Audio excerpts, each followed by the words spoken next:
вот все, что до меня доходит, в руки попадает, я все стараюсь отработать по полной. Держите все в руках. Когда, вы знаете, не всегда можно решить вопрос. 4 часа прямого эфира и более 2 миллионов обращений. Сегодня состоялась прямая линия с Владимиром Путиным. Сюда приехали участники из 40 субъектов страны. Все они ведущие педиатры России. Собрались для того, чтобы обсудить актуальные вопросы детской медицины. Лучшие педиатры России приехали в Ингушетию. Сегодня начала свою работу Всероссийская конференция главврачей. Делаю все возможное, чтобы оправдать доверие и делом доказать, что мое пребывание в этом посту принесет пользу республике, людям, нашему общему делу. Кадровые назначения. В МВД по Ингушетии представили нового руководителя, генерал-майора полиции Михаила Коробкина. Заседание Межведомственной комиссии по определению налогового потенциала и легализации объектов налогообложения прошло накануне в правительстве. 26 человек, 10 сотрудников ФСБ, 5 прокуроров, 3 военных, 7 пограничников и свыше 30 человек мирных жителей. Вспомним всех поименно. Погибшим сотрудникам в ночь с 21 на 22 июня 2004 года посвящена выставка в Музее краеведения.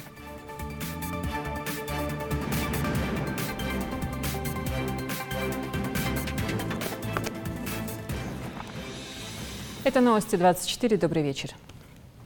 Сегодня президент Владимир Путин ответил на вопросы российских граждан в традиционном формате прямой линии. Многочасовой марафон общения с народом прошел уже в 17-й раз. Количество вопросов перевалило за 2 миллиона. Для общения Владимира Путина с россиянами выбрали студию в Гостином дворе. Какие темы стали ключевыми, расскажет Светлана Томова.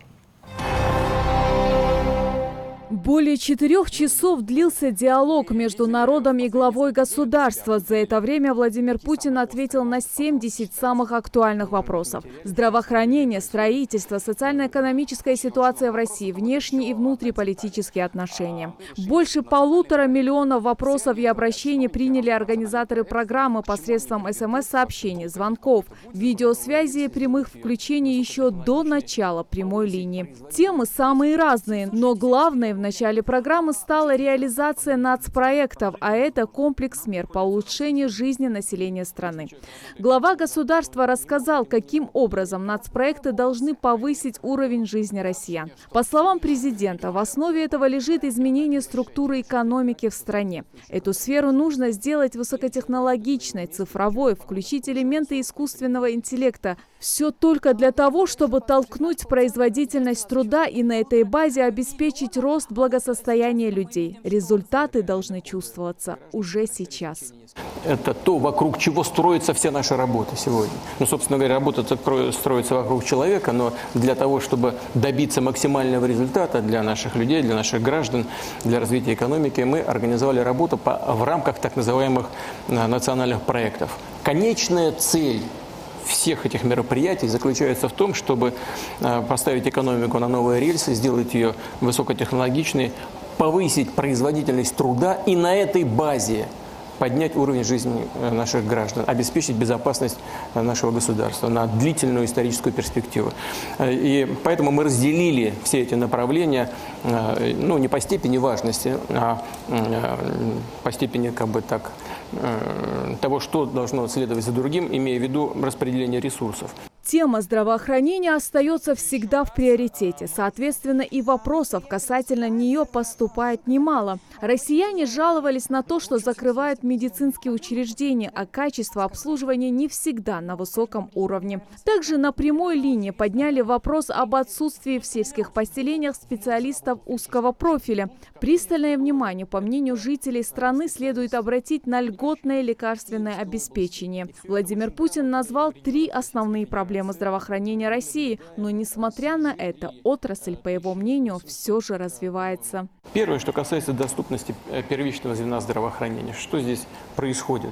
Действительно, в некоторых регионах Российской Федерации мы наблюдаем снижение вот этого снижение этого первичного звена в виде амбулаторных отделений. Количество ФАПов при этом сократилось на 2%, а количество в амбулаторной сети в целом по стране выросло на 26%.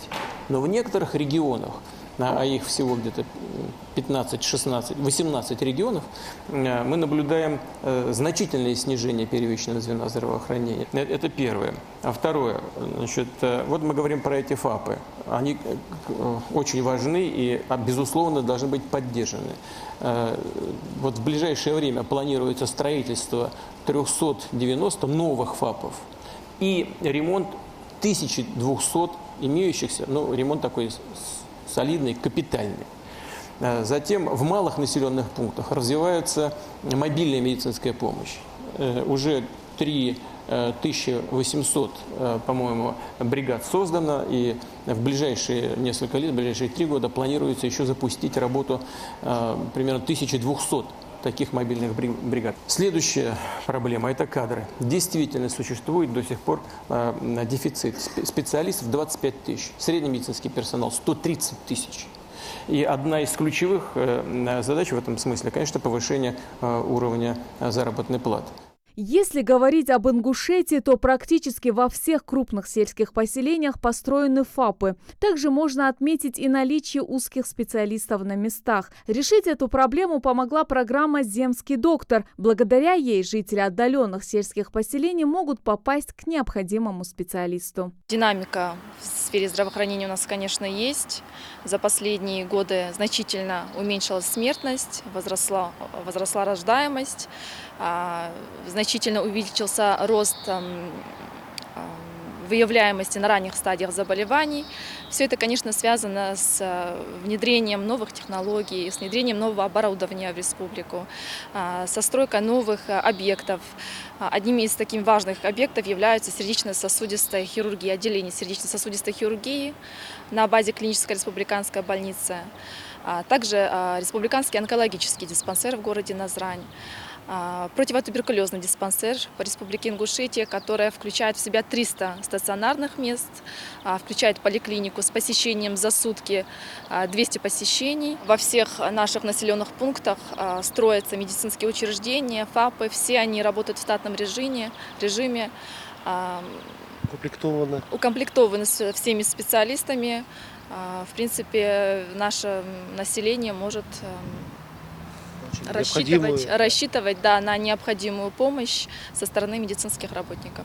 Если говорить о развитии фермерского хозяйства, то многие начинающие предприниматели России считают, что крупным агрохолдингам уделяется больше внимания, нежели мелким фермерам. Гость в студии предложил программу по созданию продуктов территориального производства. Объем товарной продукции фермерских хозяйств вырос за последнее время на 45%.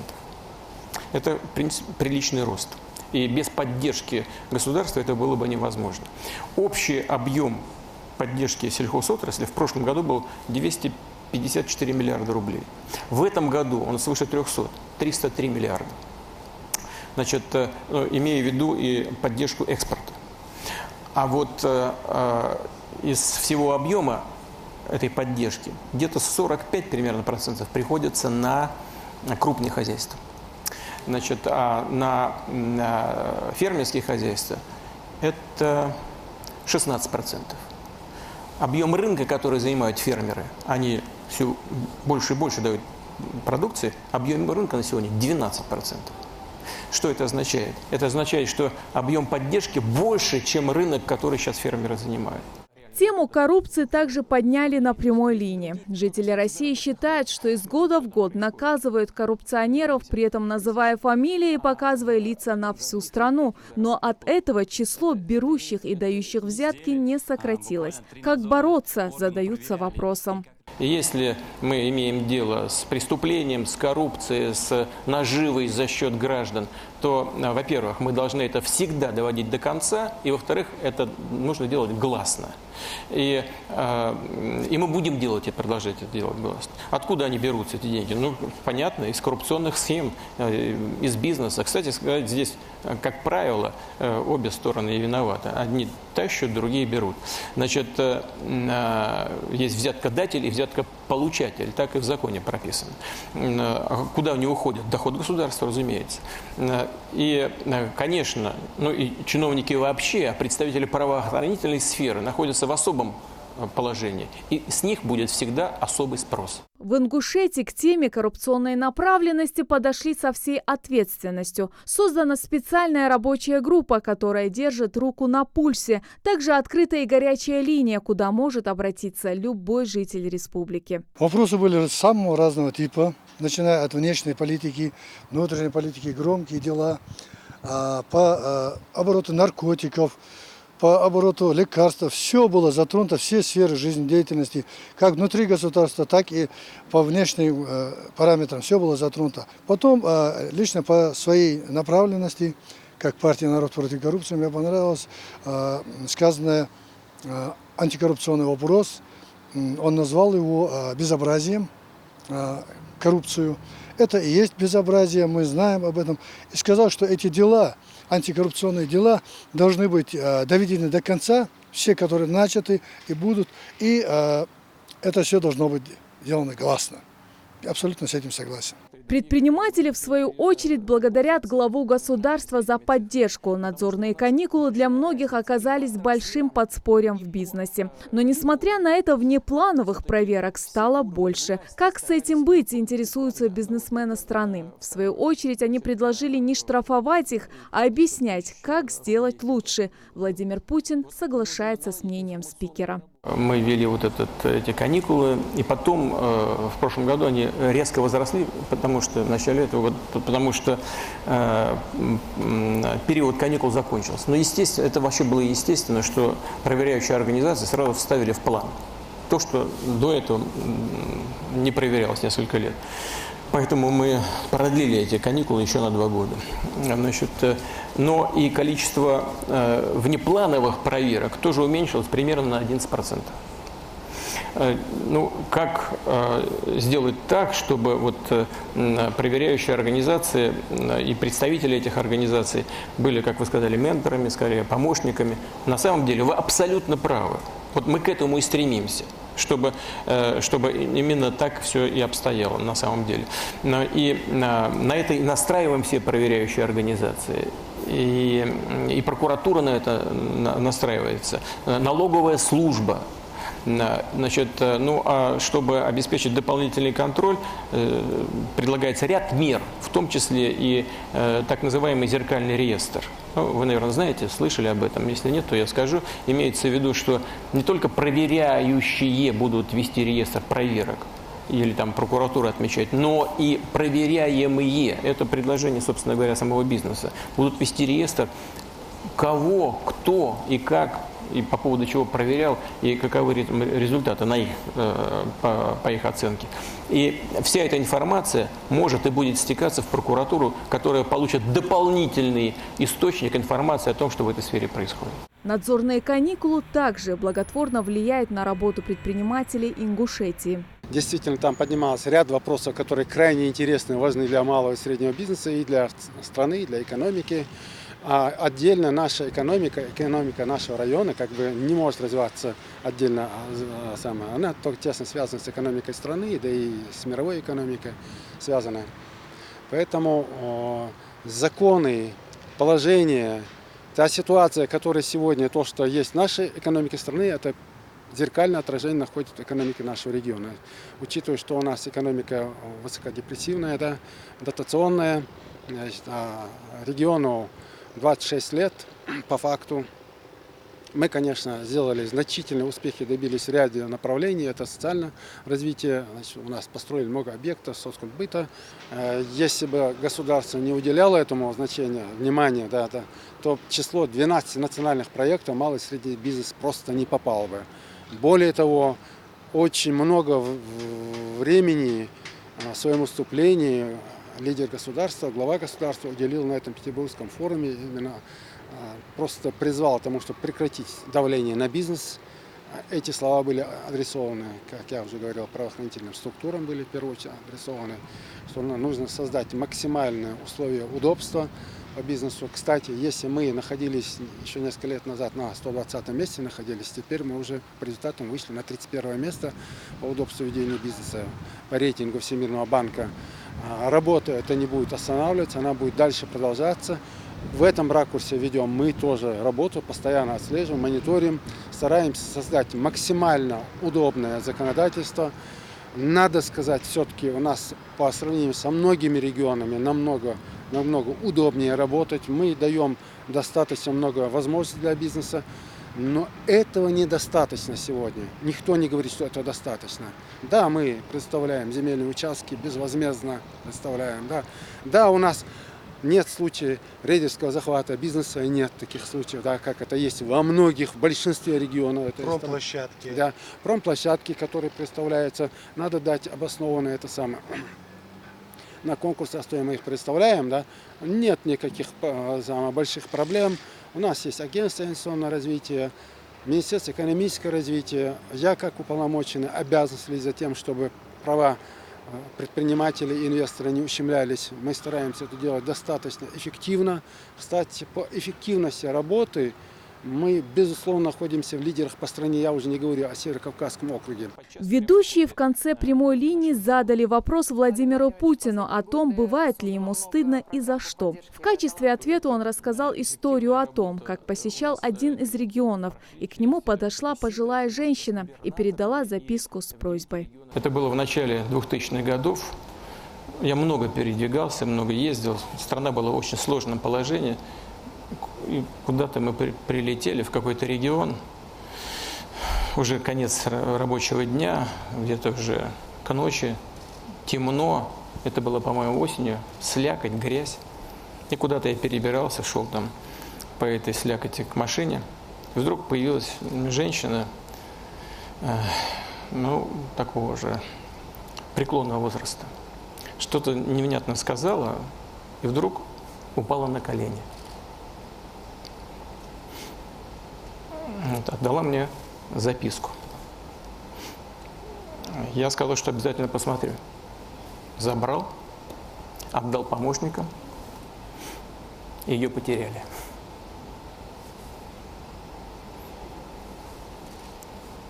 Никогда этого не забуду. Мне и сейчас стыдно. Поэтому все, что до меня доходит, в руки попадает, я все стараюсь отработать по полной. Держите все в руках. Когда, вы знаете, не всегда можно решить вопросы. Некоторые есть нерешаемые. Я почти уверен даже наверняка, что там было теперь. Прочитав уже десятки таких записок, наверняка что-нибудь о помощи сыну, который сидит в тюрьме, или еще что-нибудь в этом роде. Но дело не в этом. Дело в том, что ее потеряли. За 4 с лишним часа Владимир Путин успел ответить в прямом эфире на порядка 70 вопросов. Всего их поступило больше 2 миллионов. Президент заверил, что все поступившие обращения будут проанализированы и проработаны. Светлана Томова, Новости 24. Сегодня личному составу Главного управления МВД по Ингушетии представили нового руководителя, генерал-майора полиции Михаила Коробкина, который возглавил региональный главк в соответствии с указом президента РФ от 6 июня 2019 года. Хава Султыгова с подробностями. Новым министром республиканского МВД стал генерал-майор Михаил Коробкин, который с октября 2017 года занимал должность заместителя начальника МВД по Ставропольскому краю, начальника полиции.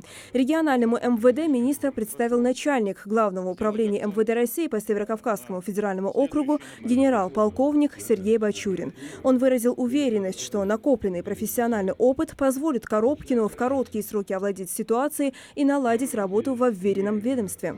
Уверен, что его знания и опыт работы в разных подразделениях дадут возможность решать служебные задачи и другие вопросы оперативно-служебной деятельности Министерства внутренних дел Республики Ингушетия. В своей работе, Михаил Владимирович, прошу сделать акцент на следующие направления. Это кадровый подбор, расстановка личного состава руководителей на руководящие должности. Также сделать акцент и на сотрудников, руководителей министерства. В Министерстве по МВД по Республике Ингушетия достаточно квалифицированных кадровых офицеров, которые способны в нынешних условиях решать служебные задачи. Глава региона отметил, что одной из приоритетных задач нового руководителя МВД по республике является кадровое укрепление ведомства. По мнению главы региона, особого внимания требует борьба с экономическими и коррупционными преступлениями. Важнейшим условием устранения имеющих проблем в работе, в том, что они есть, конечно, это кадровое укрепление. Здесь я просил бы особо обратить внимание, я даже просил, чтобы присутствовал здесь представитель Департамента кадров Министерства внутренних дел. Мы уже не раз об этом говорили. Прошу еще раз делать упор на местные кадры, независимо, что нет доверия другим. МВД, оно федерального министерства, оно не местного подчинения министерства. Любой имеет право служить из Хабаровска, из Новосибирска, в Ингушетии, но любой сотрудник Ингушетии имеет право служить в том же Хабаровске или Новосибирске. Надо и туда направлять, чтобы опыта набирались, потому что все-таки опыт. Потом уже будет кого сюда перевести, чтобы здесь уже служили. Также Инзбек Евкуров обратил внимание на ситуацию с ДТП, для сокращения которых требуется комплекс дополнительных мер. Кроме того, как отметил глава региона, необходимо активизировать работу ППС полиции по патрулированию населенных пунктов, а также по профилактике преступлений. Как глава республики хочу выразить уверенность, что задачи нового министра справится. Конечно, без поддержки вас, всего личного состава МВД, без поддержки местных органов власти и без тесного взаимодействия с силовыми структурами республики, с этой задачей будет сложно справиться. Поэтому призываю всех сплотиться и более чем качественно, на час, на 2 часа больше, в ближайшее время работать всем, для того, чтобы и доверие оправдать, и показать свою работу. Надо уделить особое внимание деятельности как участковых служб, так и патрульно-постовой службы. Наверное, это сегодня, если мы раньше говорили про терроризм, про экстремизм, то сегодня, наверное, вот этот процесс патрульно-постовой службы и деятельность участковых служб, на это нужно особое внимание обратить. Глава региона пожелал Михаилу Коробкину успешной службы и выразил надежду на высокий уровень взаимодействия между правительством республики и органами МВД. В свою очередь министр заверил, что сделает все возможное для дальнейшего обеспечения правопорядка и стабильности в регионе. Делаю все возможное, чтобы оправдать доверие и делом доказать, что мое пребывание в этом посту принесет пользу республике, людям, нашему общему делу. Наша страна проходит сложный этап своего возрождения, и это требует от каждого из нас стойкости, мужества, самоотдачи, преданности долгу и присяге. Поддержание правопорядка в одном из ключевых регионов страны, в Республике Ингушетия, является первостепенной задачей органов внутренних дел. Защита граждан от преступных посягательств – наша главная задача. Только сообща, прилагая совместные усилия, взаимодействие и поддерживая друг друга, мы сможем достичь этих целей, определяющих предназначение нашей работы. Республика Ингушетия уникальна. Традиции, самобытность, культура, практика работы органов внутренних дел – это все достояние республики. Необходимо бережно сохранить все то, что поддерживал народ и руководство республики все годы своей истории. Отношения в служебных коллективах, взаимодействие с руководством республики и коллегами из ведомств, делающих одно с нами дело, все то, что дает нам крепкий фундамент для эффективной оперативной служебной деятельности, все это необходимо сберечь и приумножить. Предстоит планомерно, но настойчиво решать важную задачу – укрепление организационно-штатной структуры министерства, усилить кадровый потенциал. Очевидно, что стоит внимание обратить на усиление подразделений уголовного розыска и патрульно-постовой службы. Михаил Коробкин родился в 1973 году в городе Семенов Нижегородской области. Окончил военный инженерно-строительный институт, Московский университет МВД России. Кандидат юридических наук. С 2001 года служил на различных должностях в подразделениях органов внутренних дел. Сегодня в Магасе прошла Всероссийская конференция главных врачей областных, краевых, республиканских и окружных детских больниц. Участие в собрании принимали ведущие врачи и делегаты педиатрии. Обсуждались актуальные вопросы детского здравоохранения, передовой опыт различных регионов России в лечении сложных заболеваний. Ирина Цычуева расскажет о первом дне. Всероссийская научно-практическая конференция начинается с национального ингушского танца. Сюда приехали участники из 40 субъектов страны. Все они ведущие педиатры России. Собрались для того, чтобы обсудить актуальные вопросы детской медицины. Очарованные ингушскими мотивами и красотой национального танца, делегаты и участники Всероссийской конференции главных врачей областных, краевых, республиканских и окружных детских больниц пытаются запечатлеть каждый момент. Многие в Ингушетии впервые, и, пользуясь случаем, хочется познакомиться с республикой, а танец – лучший способ познать нацию.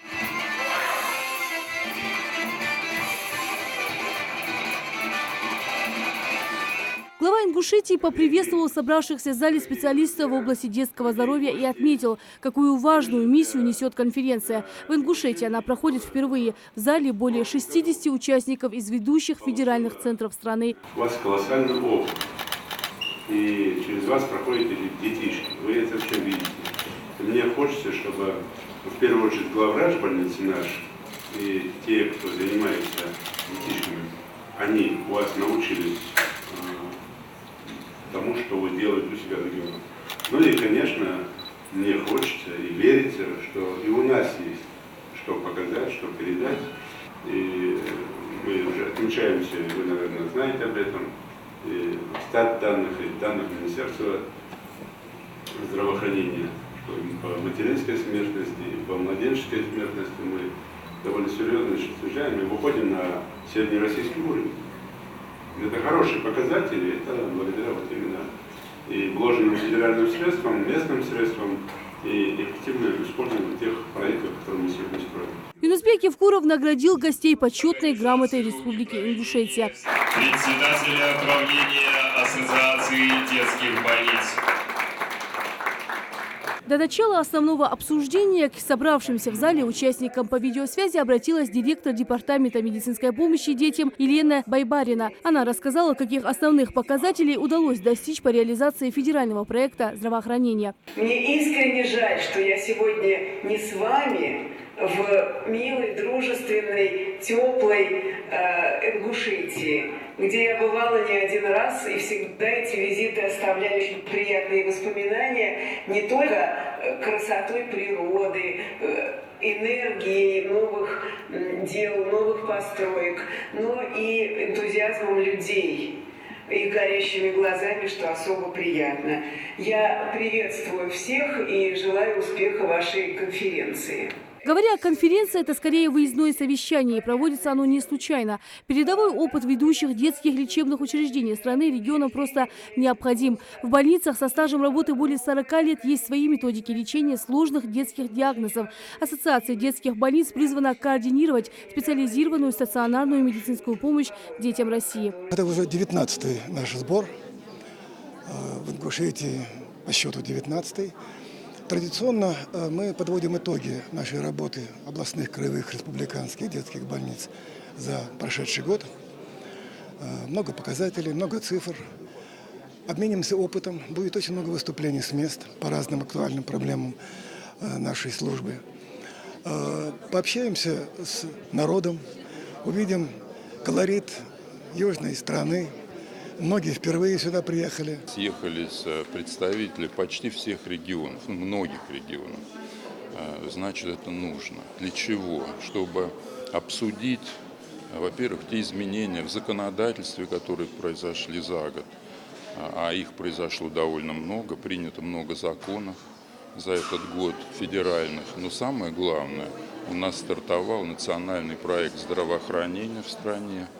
И там одним из основных, приоритетных, это федеральная программа, федеральный проект развития детского здравоохранения.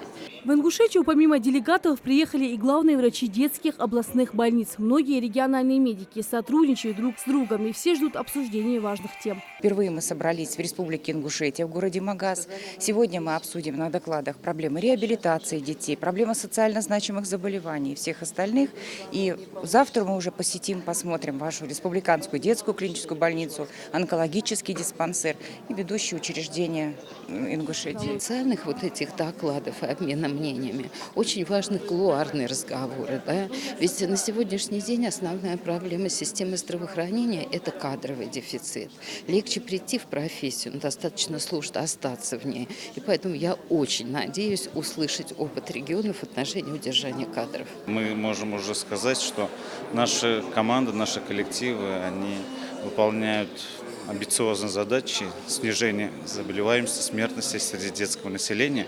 Мы знаем, какие показатели у вас, и мы имеем определенные стратегические задачи, которые будем выполнять вместе. Говоря о снижении детской смертности в регионе, благодаря определенной работе и строительству медицинских объектов третьего уровня удалось достичь хороших показателей. Повысилось и качество жизни населения. Очень много тем актуальных, которые существуют не только в одном отдельно взятом регионе. Все вопросы и все проблемы здравоохранения, в частности в детском здравоохранении, они типичны для всех регионов, потому что мы все работаем под эгидой Министерства здравоохранения Российской Федерации и решаем одни и те же задачи. Опыт нашей республики – это организация становления детской службы в целом. Нужно сказать, наша республика была единственным регионом, где не было детской клинической больницы, детского стационара в нашей стране. И мы будем сегодня показывать, как мы выстроили свою работу, как мы выстроили нашу маршрутизацию. И та логистика, которая сейчас существует в нашей клинике и в нашей республике, она будет передаваться как бы опытом для других регионов, где система уже работает не первый год и не последние десятилетия. Для ингушских педиатров Всероссийская конференция – уникальная возможность повысить свою квалификацию. Такого уровня врачи приезжают не так часто. Для нас это новый способ, это метод узнать новые методики лечения, поделиться как-то лечением, обследованием, диагностикой данных некоторых заболеваний. Для нас это возможность увидеть своих коллег. Программа Всероссийской конференции рассчитана на несколько дней. Впереди доклады и тематические круглые столы. Лина Цычоева, Султан Булгучев. Новости 24. Заседание Межведомственной комиссии по определению налогового потенциала и легализации объектов налогообложения прошло накануне в правительстве под председательством премьер-министра Ингушетии Зелимхана Евлоева. В консолидированный бюджет поступило на 131,5% больше денежных средств, чем за аналогичный период прошлого года. Несмотря на то, что наблюдается положительная динамика, поступления остаются на недостаточном уровне. Совместно с налоговой инспекцией проводятся рейдовые мероприятия по выявлению незарегистрированных объектов недвижимости, задействованных в предпринимательской, промышленной и финансовой деятельностях. Благодаря работе Межведомственной комиссии количество незарегистрированных объектов по сравнению с предыдущим годом снизилось на 20%. В администрации города Назрань проведен семинар с сотрудниками контрактных служб органов государственной власти и органов местного самоуправления Республики Ингушетия, подведомственных им учреждений и организаций на тему «Актуальные вопросы в сфере соблюдения антимонопольного законодательства». В ходе семинара начальником отдела контроля за государственными закупками аппарата правительства Республики Бесланом Оздоевым проведен обзор основных изменений в федеральном законе от 5 апреля 2013 года под номером 44 ФЗ о контрактной системе в сфере закупок товаров, работ, услуг для обеспечения государственных и муниципальных нужд, вступающих в силу с 1 июля этого года. В мае этого года Государственной Думой Российской Федерации были приняты ряд изменений в федеральный закон о контрактной системе, который вступает поэтапно. Некоторые изменения уже вступили в силу и применяются органами и учреждениями в практике. Принятые изменения призваны упростить работу данных учреждений и, соответственно, исключают некоторые дублирующие положения законодательства о контрактной системе. Вспомним всех поименно. К предстоящему Дню памяти и скорби в Ингушском государственном музее краеведения имени Тугана Мальсагова проходит выставка. Экспозиция посвящена тем, кто пал смертью храбрых, погиб при исполнении. Ночь 2004 года унесла жизни сотен сотрудников правоохранительных органов, а полвеком ранее в эту же ночь наша страна начала свирепую борьбу против фашистских захватчиков. Мака Дударова расскажет об этом подробно. Прошло 15 лет с тех трагических событий, но кажется, что это было только вчера. Этот вероломный акт, совершенный террористами, был задуман и проведен варварски, чтобы людям было больнее. Военные действия бандиты начали ночью 21 июня 2004 года, в то время, когда звучал азан, призывающий на молитву. Настоящие бои шли и в Кажевском, Кантышевском перекрестках, Назране, в районе МВД, Карабулаке, то есть во всех постах и перекрестков, начиная с Насыркорта и заканчивая станицей Орджоникидзевской. События июня разделили жизнь многих семей на до и после. Они всколыхнули всю республику. В результате нападения погибли более сотни сотрудников правоохранительных органов. Десятки получили травмы различной степени тяжести. Из числа тех, кто погибли на месте, были сотрудники МВД, 26 человек, 10 сотрудников ФСБ, 5 прокуроров, 3 военных, 7 пограничников и свыше 30 человек мирных жителей. Эта дата также памятна тем, что связана с одним из самых страшных событий в истории нашей страны. 22 июня 1941 года, ранним утром, Советский Союз потерпел нападение фашистской Германии. На протяжении войны за 1418 дней и ночей погибли десятки миллионов людей, значительную часть которых составляло мирное население. Из Ингушетии в первые дни на войну ушли около 20 тысяч бойцов. Среди миллионов советских воинов, сражающихся с врагом на фронтах Великой Отечественной войны, были ингуши, которые проявляли героизм и мужество. Погибло и не вернулось домой из числа призванных в Республике Ингушетия 6510 человек. Сыны и дочери Ингушетии как один стали на защиту Родины. Многие из них остались лежать на полях сражений, ушли в бессмертие. Покрыли свои имена неувидаемой славой. Брестская крепость, которая находилась у самой границы Союза, война настигла первой. Сюда фашисты направили мощные группировки войск. Враги были уверены, что эта крепость будет захвачена за первые 2 часа. Но они просчитались. Больше месяца оборонялись защитники крепости. В первый день погиб житель селения Средние Очелуки Малгобекского района, рядовой 125-го стрелкового полка Халид Датиевич Цычуев. В течение нескольких десятков лет Халид Датиевич считался без вести пропавшим, но родные не прекращали поиски, которые наконец-то увенчались успехом. Выяснилось, что Халид Датиевич погиб героически первый день войны при защите Брестской крепости. В 1990 году имя Халида Датиевича увековечили в мемориальном плите Брестской крепости «Герой». Последним защитником Брестской крепости является уроженец селения Яндари Уматгирей Артмеевич Барханоев. Когда немцы уже праздновали победу, из окопа вышел Уматгирей Артмеевич. На вопрос немецкого офицера о том, кто он, Уматгирей с гордо поднятой головой сказал: «Я русский солдат». Он был весь израненный, седой, но Уматгирею было всего 22 года.